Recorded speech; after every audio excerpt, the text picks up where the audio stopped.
Cerita ini dimulai dengan seorang anak yang tengah berlari dan tak sengaja menabrak seorang badut jalanan. Anak tersebut bernama Masaru. Namun di sisi lain, sang badut tiba-tiba tercekik kesakitan yang ternyata ia menderita penyakit langka, di mana ia harus membuat seseorang tertawa. Dan jika terlambat, orang tersebut akan mati seperti tercekik. Walau ia bergaya-gaya, namun tetap tidak ada yang tertawa. Beruntung saja, hanya Masaru saja yang tertawa. Dan badut itu pun selamat. Badut itu bernama Narumi. Saat ia ingin berterima kasih, Masaru diculik oleh 3 orang misterius. Tak tinggal diam, Narumi pun mencoba menolongnya. Namun, penculik tersebut bukanlah manusia seperti biasanya, melainkan seperti boneka yang bergerak, membuat Narumi terheran-heran melihatnya. Dalam penjelasannya, ternyata Masaru berasal dari keluarga Saiga. Ayahnya sendiri merupakan orang terkaya yang sekarang telah meninggal. Itulah kenapa Masaru jadi incaran untuk mendapatkan harta warisan miliknya. Dengan ilmu bela diri dari Cina, Narumi mencoba menahan mereka. Namun kereta itu tetap lepas kendali. Di kereta itu, Masaru menangis-nangis, meminta maaf karena telah melibatkan Narumi ke dalam masalahnya. Di situ Narumi pun melompat mengorbankan dirinya.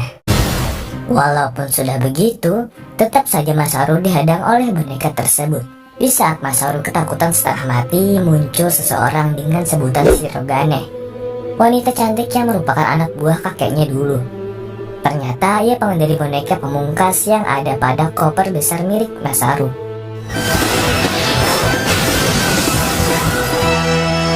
Berhasil mengalahkannya.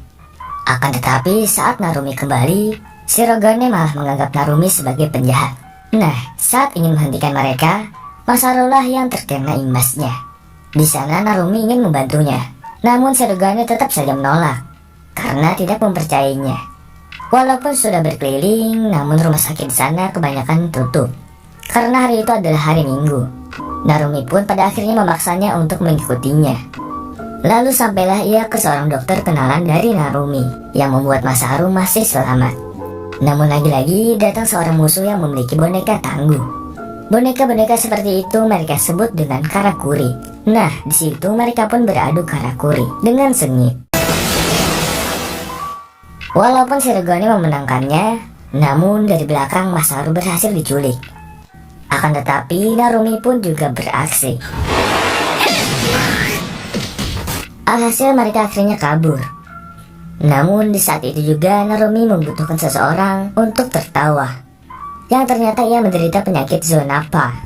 Beberapa kali ia mencoba membuat orang tertawa, namun karena tampangnya yang menakutkan, hal itu malah membuat orang-orang ketakutan.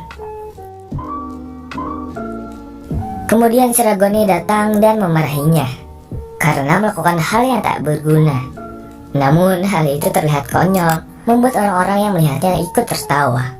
Singkat cerita, mereka beristirahat di suatu rumah. Namun nampak di sana ada seseorang yang sedang mengawasi mereka dari kejauhan. Di sisi lain, Masaru kagum dengan bela diri dari Cina itu. Masaru ingin kuat seperti Narumi, namun ia tidak percaya diri. Narumi pun menjelaskan bahwa dirinya pun dulu seperti itu, bahkan lebih cengeng dari Masaru dengan menunjukkan fotonya, yang membuat Masaru lebih percaya diri.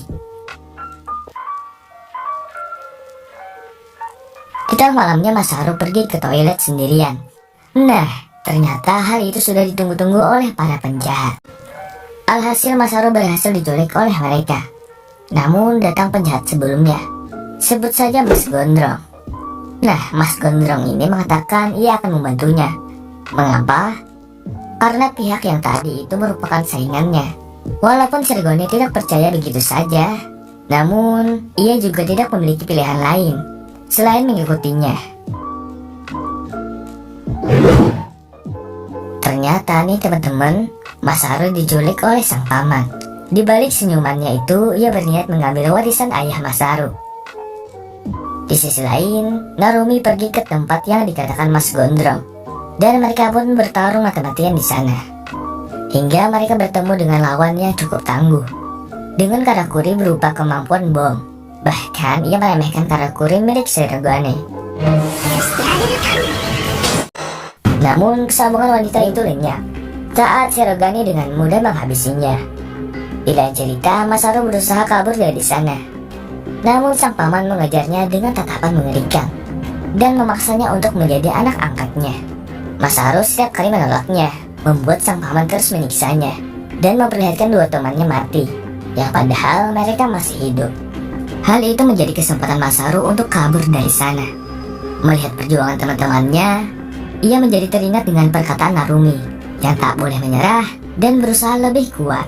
Hal itu membuatnya memberanikan diri untuk terjun dari atas menara. Namun di bawah sana nampak Mas Gondrong hampir dibunuh. Dan beruntung Masaru jatuh di kepala musuh Mas Gondrong. Di situ juga dirinya terkejut melihat mata Masaru yang berbeda dari sebelumnya. Tiba-tiba Masaru mengatakan bahwa ia menyewa Mas Gondrong dengan harga yang mahal agar mau menjadi sekutunya. Dan nampaknya Mas Gondrong mau menerima ajakannya. Sebelumnya, Shirogane terjatuh saat sedang mencari Masaru. Narumi yang kebetulan penyakitnya kambuh mencoba untuk menolongnya. Namun pada akhirnya ia juga ikut terjatuh sambil melindungi Shirogane yang membuat badannya berlumuran darah. Di situ Narumi mencoba membuatnya tertawa. Namun lagi-lagi gagal karena Shirogane dilatih bagaikan boneka yang membuatnya tidak memiliki perasaan. Omae wa ore no onna ni naru. Ini daro. Namun aneh, walau tidak tertawa, penyakit Janavanya telah menghilang. Singkat cerita, Masaru dan rekannya tiba di ruangan si paman, dan ia terkejut melihat Narumi telah disiksa oleh pembunuh. Dari CCTV, sang paman membuat perjanjian agar ia mau menjadi anak angkatnya, dan tentunya akan melepaskan mereka berdua. Di tengah kebingungan itu, Masaru melakukan gerakan yang pernah ia lihat dari Narumi. Pada akhirnya Masaru berhasil bertemu dengan mereka. Namun pembunuh itu lagi-lagi datang yang ingin menangkap Masaru. Hal tersebut membuat Narumi sangat marah melihat Masaru babak belur.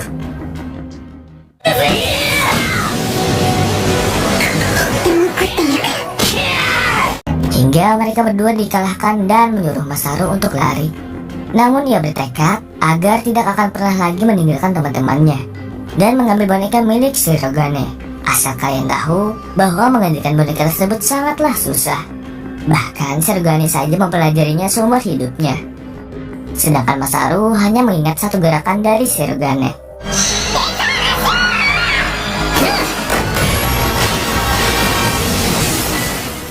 Walaupun itu menyakitkan.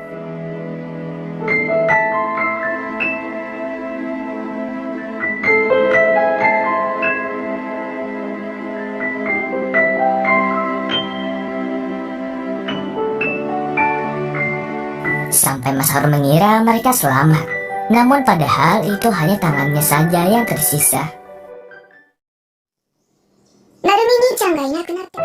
2 bulan telah berlalu. Kini Masaru menjadi anak dengan harta berlimpah. Ia juga kembali bersekolah. Mungkin kelas 6 SD kali ya teman-teman. Walaupun kaya, ia lebih memilih berjalan kaki ke sekolah. BTW Shirogane juga ikut sekolah dekat dengan Masaru.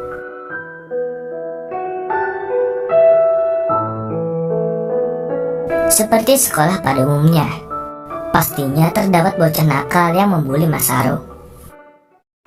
Mereka terkejut. Tidak seperti biasanya, Masaru lebih sering tersenyum walau tengah dibuli. Sampai Masaru dibukul dan tak sengaja memperlihatkan bekas luka di kepalanya. Agar tidak ada yang salah paham, ia pun menjelaskan semuanya.